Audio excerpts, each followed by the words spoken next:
Honor, we are actually providing reports. So the data we are collecting, also with collaboration with Epidemiology Bureau. So we collect all the data with regards to adverse events following immunization. So during So that, yung adverse events na sinasabi dito, 112,264. Is it true? yes, Your Honor. 112,000? Actually, Your Honor, Ito yan based- following immunization. yes, Your Honor. Pagkatapos ng vaccine, 112,000 adverse event, 10,593 are serious. Correct? Tama po Yes, ba yan? Your Honor, but Asek? Tama ba to? Asek? But actually po, it's for all vaccines po. For COVID-19 vaccines, the 112,000 includes the minor or the non-serious, even the headache reported will be But part of ang the nakalagay case. dito is Mr. Mark, 10,593 are serious. So, ibig Yes. sabihin, hindi siya minor. Serious ah. Yes po. Oh, Yes, serious. Deaths, ilan? 2,801 deaths. Is it true? Yes, Your Honor. Because of the vaccine? Actually, the report doesn't state that it is all directly caused by the vaccine. So all reports, regardless of the causality or the causation, are reported to the system, including to the FDA. Okay, So that there was all, a report here, according to your website, rapidly accumulating evidence worldwide that links the COVID-19 vaccines with bleeding disorders, heart attacks, strokes, cancer, sudden adult deaths, autoimmune condition, fertility issues, among others for various age groups. Is this true? yes, Your Honor. We are actually browsing all the data Okay. coming from different countries. So all those information are the special precautions that we need to. So in other words, communicate. Mr. Mark, parang meron siyang pattern internationally as well and locally. Yes, actually in pharmacovigilance, we are looking at the patterns and some signals if the vaccine or certain medicines have Okay, something like Sorry, a signal that warrants investigation.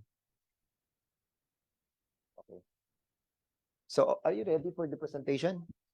Okay, one moment. Sige. So, anong opisina na responsible for monitoring and yung adverse events following the immunization? Sinong... Actually, during that time po, from the vaccination sites up to the FDA, we all have responsibilities po to report.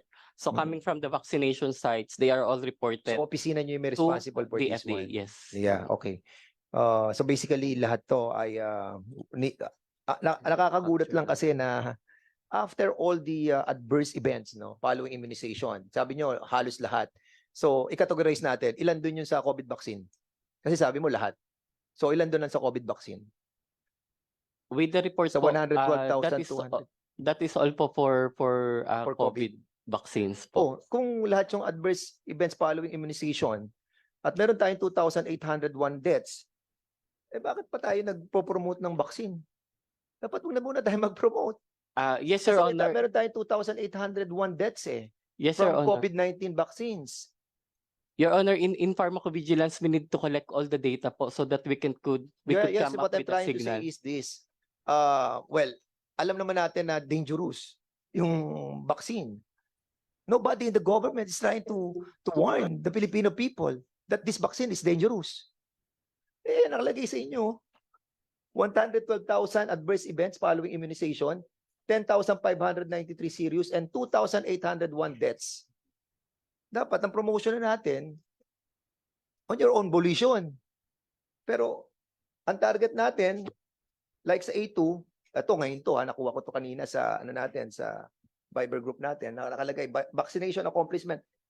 100.4% na tayo. 78 million Filipinos are vaccinated. 23,801 are may booster na.